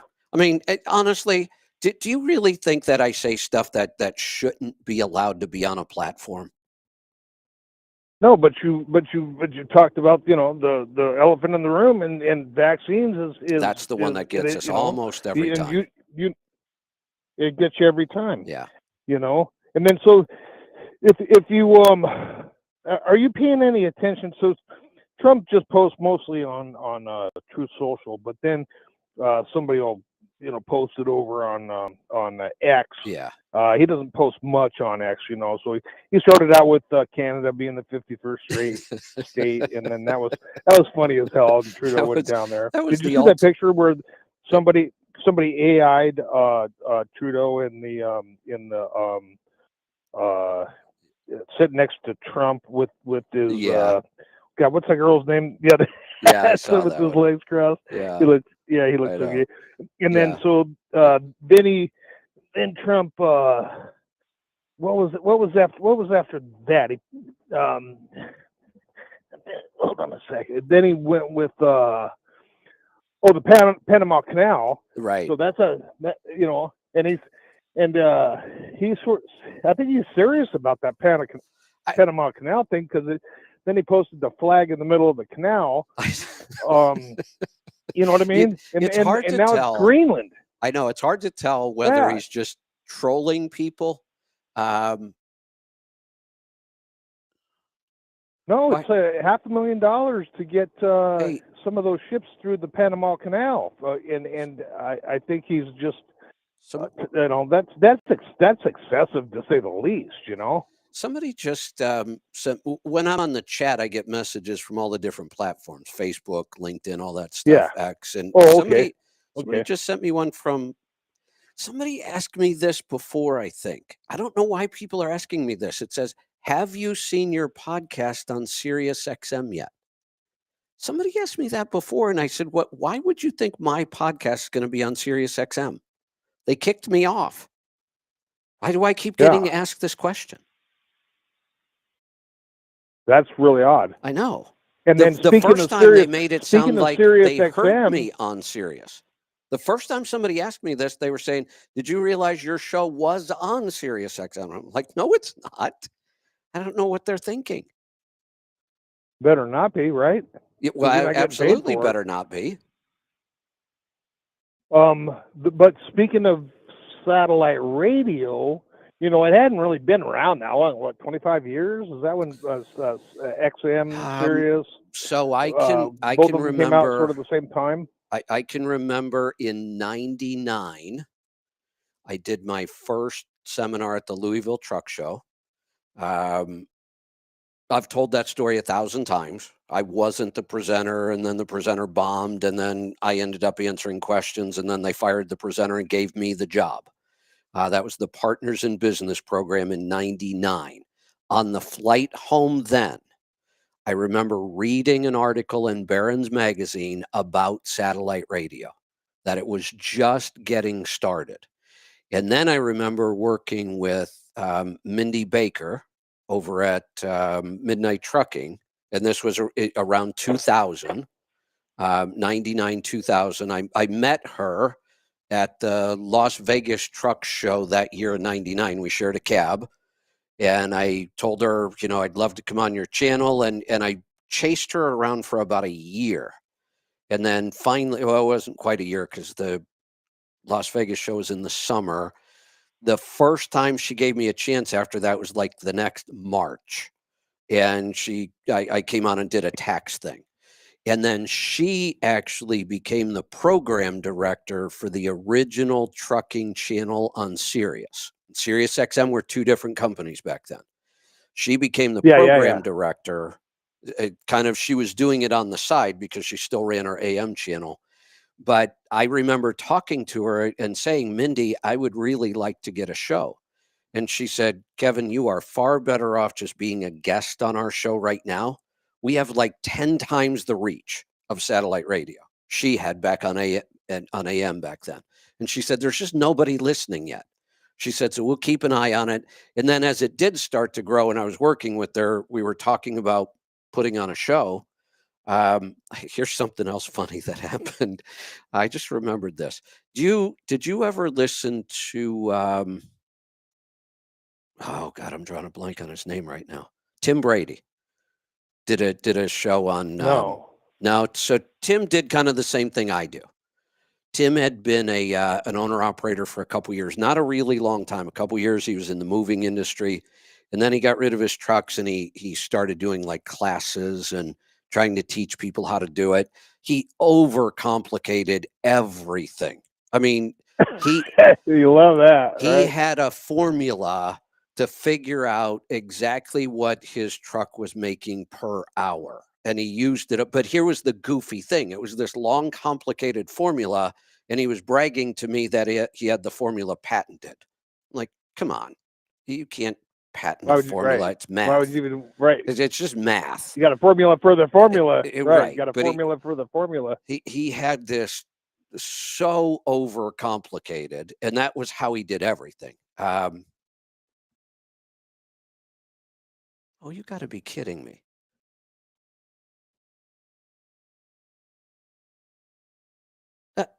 Matt just sent me a screenshot from his phone, and it looks like my show is on Sirius and it's up to date. They have an episode from December. What? You got to check into that. Well, talk about a lawsuit. No way. This is it's this. Is there what channel? What? Because I've got Sirius, but I never. I only use it for. I haven't searched your channel. Matt, call me back. I want to know where this is coming from and what the hell this is. I want to hear this story too. It's the Sirius XM app. I can see the little dog down in the corner. And it's a screenshot. It says Trucking Business and Beyond. It's got my logo on it with my picture. There's December 18th, December 15th, December 11th, December 19th, 2024. What the hell is right? I got to figure out what's going on with that. What in the world? That's bizarre. So anyway. That's interesting. Yeah, it is.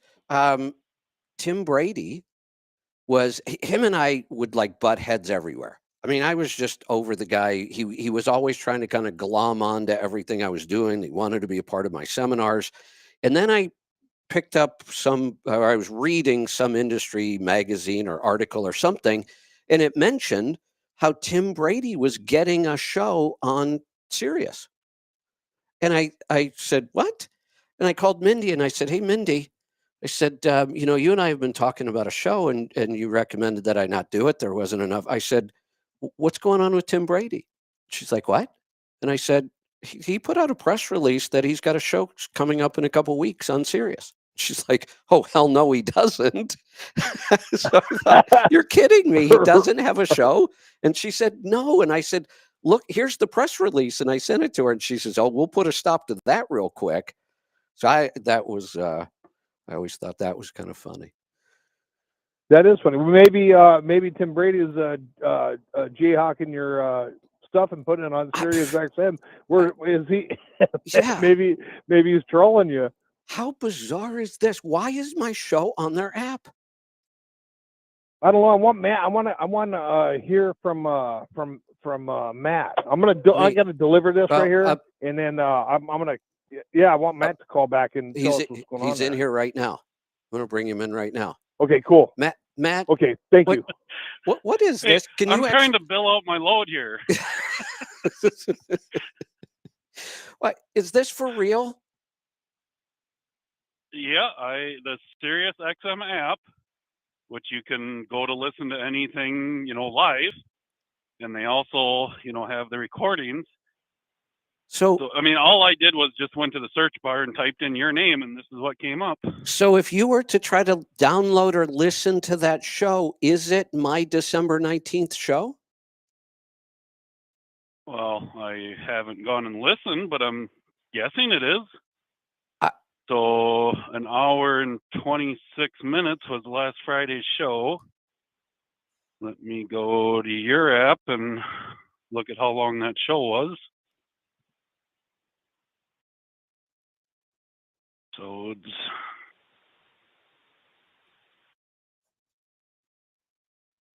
I guess I can't see it here without actually clicking on it and actually listening to it, but that's just... I think I've heard you're on like Apple iTunes also. Let me go search there. Now, we are on Apple iTunes. We distribute our show to lots of places. I don't even know if we're on Spotify. We're all over. We're anywhere we can distribute it free. And there's a lot of platforms like that. You just submit your podcast to them and they host it. That happens a lot. We do that. Okay. Yep. Your Apple iTunes, December 19th, Trucking Business and Beyond, an hour and 26 minutes. I got to figure out what's on Sirius XM's app. How bizarre is this? One, I don't know if it's legal. I mean, when we choose to put it out on a platform, I get it. Is it possible that once I put it out there, any platform can grab it? That might be legal. I don't know for sure. I got to figure it out. But then the bigger question would be, who did this and why? Do they know they canceled me?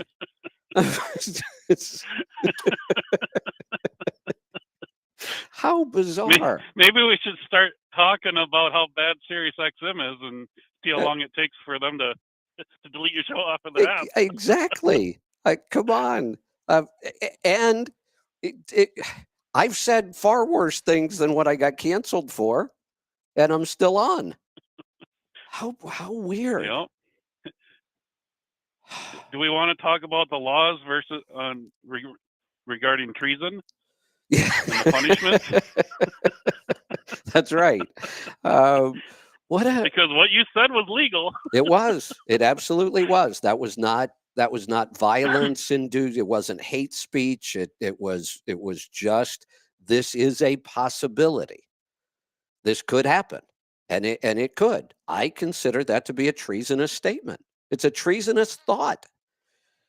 But anyway, how weird. I need to go figure out what that's all about. Wonder if anybody listens to it. I don't know on my phone if I could.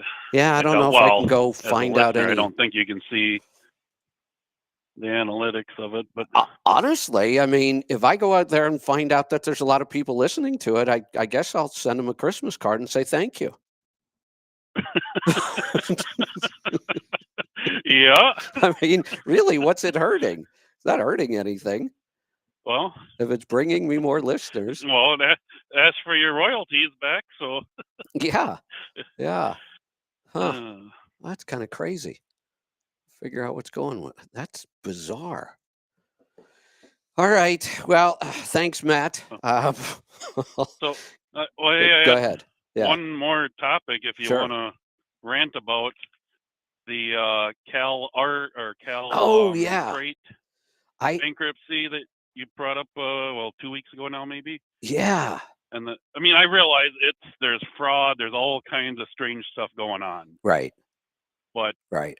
what I can't comprehend is how a bank would look at this situation and approve anything. So the number is $325 million in debt, Right. which for a large trucking company, you just say, okay, well, that's obviously the bigger you get, the bigger the number gets. Correct. It was on 580 trucks. That is the worst. You want debt. to do that math? Well, I did the math based on some average rates, truckload rates and that kind of stuff, and I ran through average miles, average rates. I did the math. This by far is the worst debt to income ratio I have ever seen in a trucking company in my life. Nothing even comes close. You know, Well, you worked it that out to comes be out to five. Yeah. Go ahead. Yeah. So if we were to compare this to myself or any one truck operation just like me, that would be $580,000 of business debt for each truck. That's insane. That is absolutely insane. And you're right. Who wrote these loans? Is it possible that a bunch of this money is PPP and idle money? I would assume so, because I bet I'm most- sitting there trying to think about this. If I went out and spec'd a brand new 300 and some inch wheelbase truck with a great big ARI sleeper, 2 brand new reefer trailers, they run about $100,000 a piece these days, which I don't need to because Right. everything I have set up, there's no drop and hook at all. It's all live. Yeah. Load. Right. I still wouldn't be at that debt level. I'd have to ask Paul or Mark, could we get there building a car hauler? I know I've heard 400. I think I have But- too, but I don't know if we could get to 580 without doing a bunch of really stupid No. stuff. Yeah, I don't think we could get there. Yep. Yeah, so my guess is it's primarily idle and PPP money. Well, that and like I say, I mean, in the article they were So borrowing money to buy trucks and never bought the trucks, but they got the loan. Well, then there was another or company I trailers did or whatever it was. Yeah. There was another one I posted just recently that also had a huge debt load compared to the number of trucks they had. And in the article, it said they grew aggressively during COVID. And what that tells me is that they probably paid double for most of their equipment. Yeah, Paul said 450,000 easy, Okay. but that's still That still falls still short. 130,000 short. And nobody's going out to build 300 or 500 of those things all at once. I mean, and that's what we're talking about here. Right. You might get a small carrier to spend that kind of money once, but you're not going to buy hundreds of those kind of units. So Sarah did a little digging, and she said on the SiriusXM app that the shows go back to February 22nd. Huh. So Yeah, I was going to go back and. so it's not look into like the it's history, it's not like it's a leftover from when I was there. And it couldn't have been a leftover anyway, because there was a very specific way that they captured my show and then put it on the podcast. Yeah, they had the audio before. Right. They had it, and it was now already. they have to go get it. So somebody at SiriusXM went and got my podcast and put it in their app. And like I said, it might be legal. We've put it out on and I don't care. I want it. We don't charge for our show. And once we decided not to charge Yep. for it, then we decided we should just spread it everywhere. That's why we do our live streams all over. I mean, now we just want to get more listeners since we're not charging for it. But it's just so odd that SiriusXM would put my show up like that. Yeah, because I'm assuming if you go into, like say, Spotify, Apple, iTunes, that there's probably something in there that says once you've posted here, this is public. It could be. It So, yeah, could be. the So legal side of it, I don't. I have no But idea. yeah, it's just interesting that Yeah. Well, SiriusXM would choose you. well, I'm going to start right now. I'm going to post it and start promoting the fact that we're on SiriusXM's app.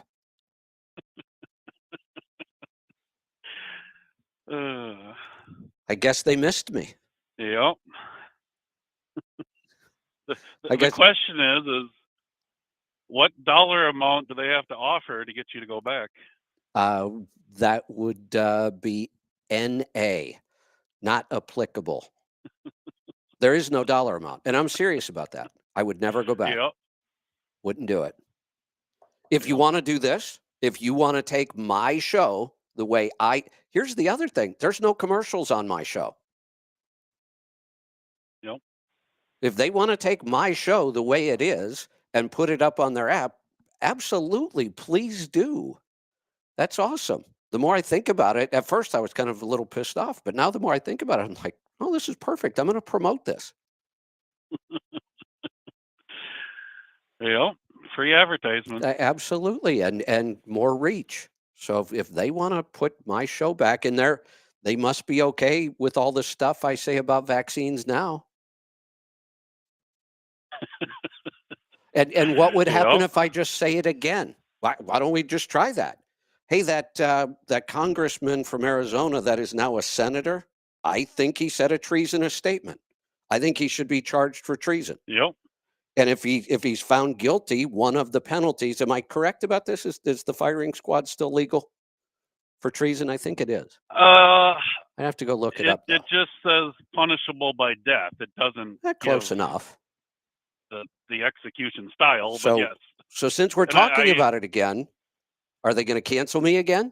Are they going to let it go this time? Does anybody even listen? I'm sure nobody listens to it. Nobody in management. We're going to find out. We will do everything we can to find out, right? Exactly. What other outrageous statement can I make? The clot shot is nothing but toxic poison and will kill you. Is that enough? That'll get me. That gets me taken off YouTube every time.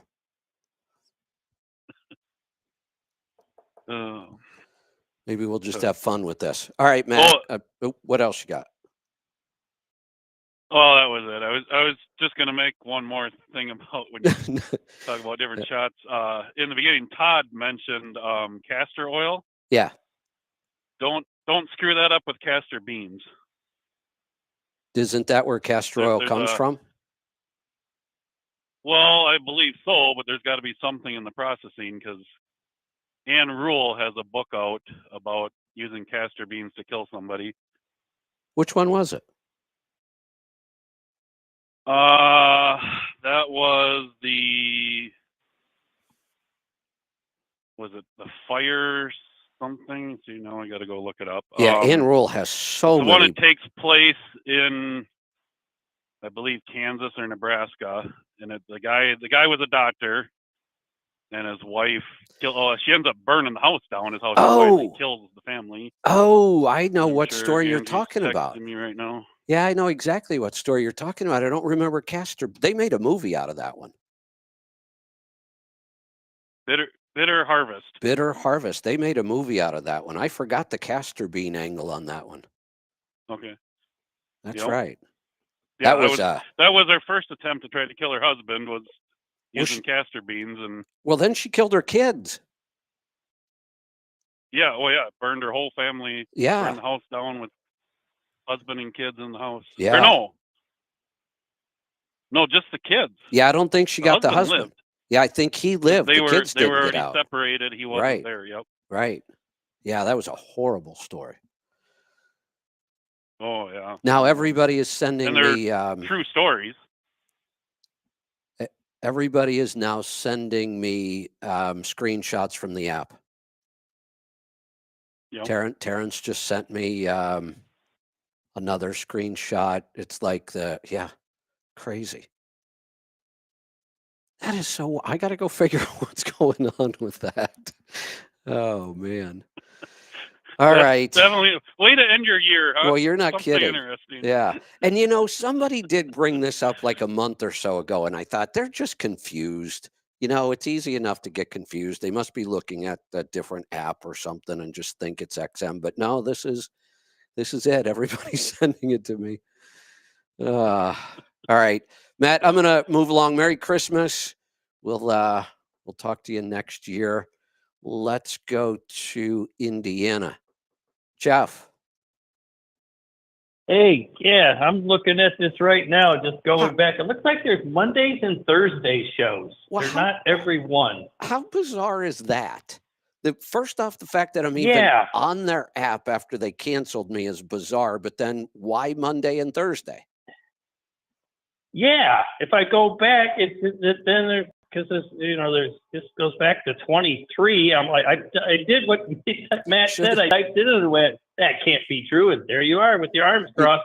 You know what I should do? With your white, should... white under. Yeah, so February 5th, February 8th, February 12th, February 19th, and so it goes like Monday, Thursday. Yeah, and they're current. They're right up to date.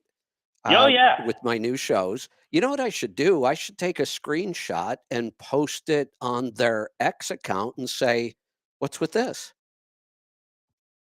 Yeah, I took a screenshot and put it on the Mighty Network. So, but yeah, if you just go into XM and type in Kevin Rutherford, it comes up and says all shows. So that is you got December 19, 16, 12, 9, 2. So not every one. Yeah, well, I guess they missed me, and they do like my content. Yeah, well, you have to make sure every day you say what got you kicked off, so that way they have to play it. They're going to play it every Monday and Thursday. That's right. Maybe on Monday and Thursday I'll put it. I'll do an open like, good morning, you beautiful bunch of fuckers, and all of you Sirius XM listeners. Yeah, there you go. And they'll go, uh-oh, they got us. I mean, but seriously, is that, I don't know the laws with all that stuff, but is that stealing content? Is that copyright infringement? Is that, I don't know nowadays. Well, I don't either. Possibly it is, but possibly we put it out on so many platforms because we want it distributed as much as we can get it out there. Maybe we've put it someplace that makes it legal for anybody who wants to grab it. I mean, that's not out of the question. Sure. And I don't know the laws around this stuff. And like I said, my first thought was, if I find out that it's illegal, I'll stop. And then I thought, why would I stop them? It's not like we charge for this. So our point is, since we're not going to charge, we do want it distributed as widely as we can. We want as many listeners as we can, and we can get more people to the store, and we can, fund all of this stuff. So I just think it's kind of funny now. Yeah, but so I was going to call you anyway, but since you're the last one you're doing this year, so I just wanted to thank you for all your work and guidance, especially around the health and the weight I've lost and just the way I feel. I'm on 51-month carnivore now, and just feel so much better that I never would have had I not found you, because you were first on XM before, or the repeat before Coast to Coast came on, that I listened to when I went to sleep. That's where I found you, and then I found how you found it, huh? Yeah, you were on 9 to 10 to 1, something like that. Before Coast to Coast came on, they repeated your show. Yeah, well, I was living on the East Coast then in Florida, and that was what finally. It's why I moved to the West Coast. That midnight show on the East Coast was killing me. I'd go to bed at like 9:30, 10 o'clock at night, because that was my normal time to go to bed, and I'd read for a while and fall asleep. After 2 hours trying to wake yourself up, at 11:30 at night and have a clear head and be able Sure. to think was brutal. So then I'd use caffeine so I could sound reasonably intelligent. And I was only on for an hour, but then sometimes we would go off the air, but I would stay in the studio and people would keep calling and I would record another hour. So we had filler on the weekends. And then by the time I got to Oh, bed, yeah. it was 3 o'clock in the morning. And back then I still owned trucks. So I'd be getting to bed at 3 or 4 in the morning by the time I finally wound down and fell asleep. And then at 7 o'clock in the morning, my phone would ring.